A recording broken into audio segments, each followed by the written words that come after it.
নমস্কাৰ বন্ধু বান্ধৱীসকল, ভিলেজ ব্লগলৈ আপোনালোক সকলোকে স্বাগতম জনাইছোঁ। আৰু আজি এটা নতুন ভিডিঅ' লৈ আপোনালোকৰ মাজত আহিছোঁ। আজি 4 দিন ধৰি পুৰা বৰষুণ আৰু বৰষুণ নেৰানেপেৰা বৰষুণ, ফলত চাৰিওফালে বানপানী হৈ পৰিছে। আমি আজি আপোনালোকক দেখাম ক'ত কেনেকুৱা মাথাউৰি ভাঙিছে, কি হৈছে, আৰু আপোনালোকে শেষলৈকে ভিডিঅ'টো চাব। আমাক আগতে আইতাহঁতে কৈছিলে, মানে বাকী ছাইডত যেতিয়া পানী বুৰি যাব তেতিয়াহে আমাৰ ইয়াতে বানপানী হ'ব। গতিকে এইবাৰ আমাৰ ইয়াতেও বানপানী হ'বলৈ গৈ আছে আৰু ৰাস্তাবিলাক প্ৰায় বুৰিছেই। আমাৰ এইফালে গোটেই পুখুৰীবিলাকো বুৰিছে। বহুত মাছ যিমান আছিলে, মানে পুখুৰীবিলাকত সচৰাচৰ যিখিনি মাছ দিয়ে সেইবিলাক মাছো এতিয়া সকলো বাহিৰত গৈছে। মানে এতিয়া পূৰা উদং পথাৰ হৈ গৈছে মাছৰ। আৰু চাৰিওফালে পানী। এতিয়া আপোনালোকক লৈ যাম। আজি আমাৰ পৰা প্ৰায় 10-12 কিলোমিটাৰমান নিলগত এটা ননৈ নদী আছে। সেই ননৈ নদীৰ মথাউৰি ছিগি গৈছে, আৰু মথাউৰি ছিগাৰ ফলত ছাইডত যিমানখিনি মানুহ আছে সেই মানুহবিলাকৰ বহুত ক্ষতি হৈছে, আৰু পানী হৈ গৈছে, ঘৰৰ ভিতৰলৈকে পানী আহিছে। আজি আপোনালোকক দেখাম, আৰু সকলো এতিয়া সজাগ হোৱাৰ সময়, সকলো সজাগ হৈ চলক। গতিকে সকলোকে আহ্বান জনাইছোঁ।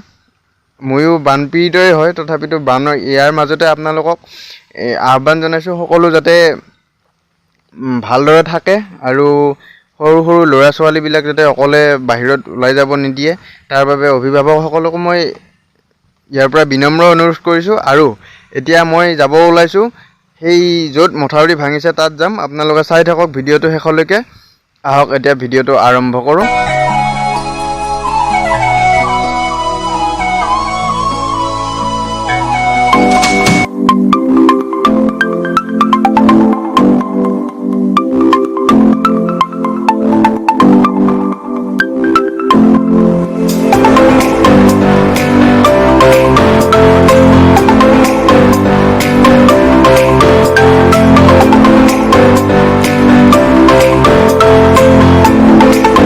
মন কৰিছেনে সদায় যে এতিয়া আমাৰ দিনক দিনে প্ৰকৃতিয়ে আমাক এনেকুৱা অত্যাচাৰ কৰি যাব ধৰিছে, কিহৰ কাৰণে? আমি ইয়াৰ কাৰণ নহয় জানো বাৰু? আপোনালোকে নিজে এবাৰ চিন্তা কৰি চাওকচোন।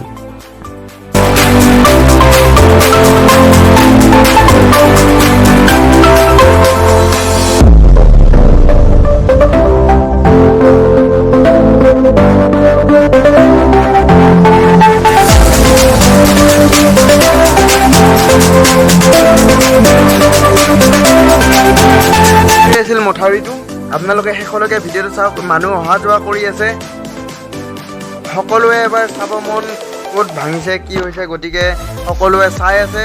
মানুহ অহা যোৱাৰ খুব বেছি হৈছে। যিমান বৰষুণ দি আছে, এতিয়াও বৰষুণ এৰাই নাই। বৰষুণ অলপ দিয়ে অলপ এৰে, এনেকুৱা কৰি আছে। আপোনালোকে চাই থাকক। এতিয়ালৈকে মানুহ অহা যোৱাৰ ভিৰ কমা নাই। চাই থাকক ভিডিঅ'টো। বৰষুণ বহুত দি আছে। মই ল'ৰাজনৰ এই ছটাটোৰ ভিতৰত সোমাই আহিছিলোঁ। এতিয়া কমিছে বৰষুণ, গৈ আছোঁ, আগুৱাই গৈ আছোঁ। চাই থাকক আপোনালোকে ভিডিঅ'টো।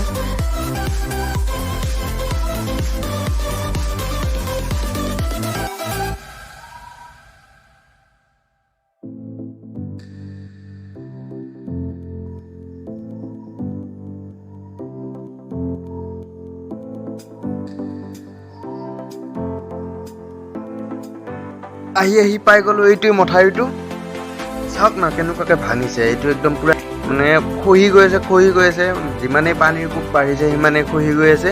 আৰু এইবিলাকেই হয়, এইটোৱে ৰাস্তাৰ মাজেৰে পানী বৈ গৈছে, মথাউৰিটোৰ মাজেৰে।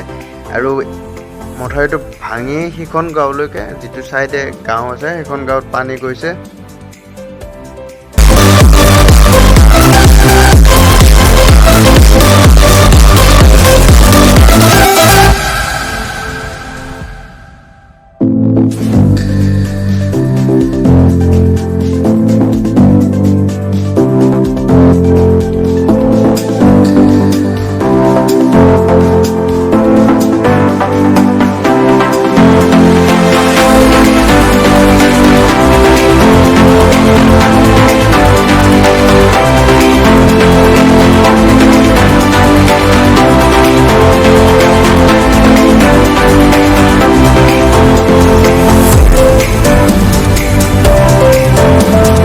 এতিয়া আপোনালোকক গাঁৱৰ পৰিৱেশ দেখাম।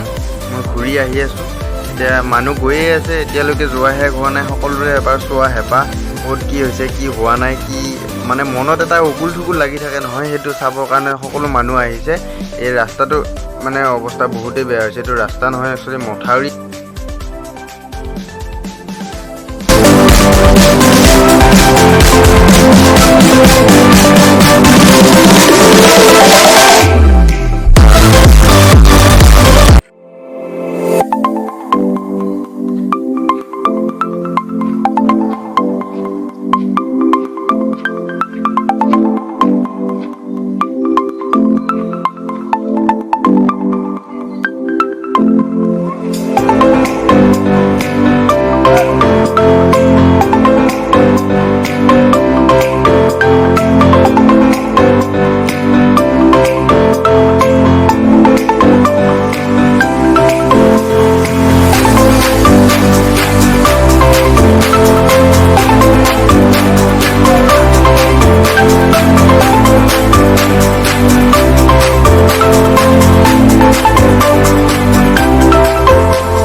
খুৰা আছে ওচৰত, খুৰাক অলপ কথা সুধিম, মানে কেতিয়া ভাঙিছে, কি হৈছে নদীটো।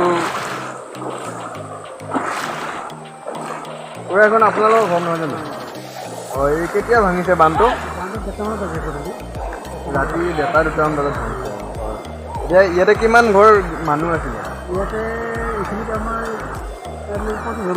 35 ঘৰ, আৰু সেইফালেও পানীটো গৈছে, সেইফালেও পানী গৈছে। এতিয়া ধাৰটো অকণমান নদীৰ বেছি হৈ গৈ আছে।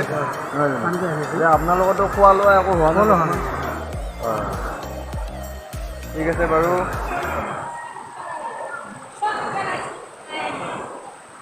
এতিয়ালৈকে খোৱা লোৱা নাই, ৰাতি 2টা বজাত ভাঙিছে বুলি কৈছে। ইমান বানপানীৰ মাজত সকলো ঘৰত গৈ থকাটো অসুবিধা, কিন্তু এখন ঘৰত যাম, মানে তেওঁলোকৰ মানুহ ঢুকাইছে আৰু তেওঁলোকৰ আজি 10 দিন পাৰ হৈ গ'ল বাৰু, কিন্তু তেওঁলোকৰ ঘৰত এতিয়া পূৰা সম্পূৰ্ণ পানী। আজি কাম আছিলে, কামত কেনেকুৱাকৈ কি কৰিছে আপোনালোকে চাব, আৰু তেওঁলোকৰ মানুহৰ লগত কথা পাতিম বাৰু, কেনেকুৱা পৰিস্থিতিত কি হৈছে, কেনেকুৱা হৈছে। আপোনালোকে চাই থাকক ভিডিঅ'টো শেষলৈকে।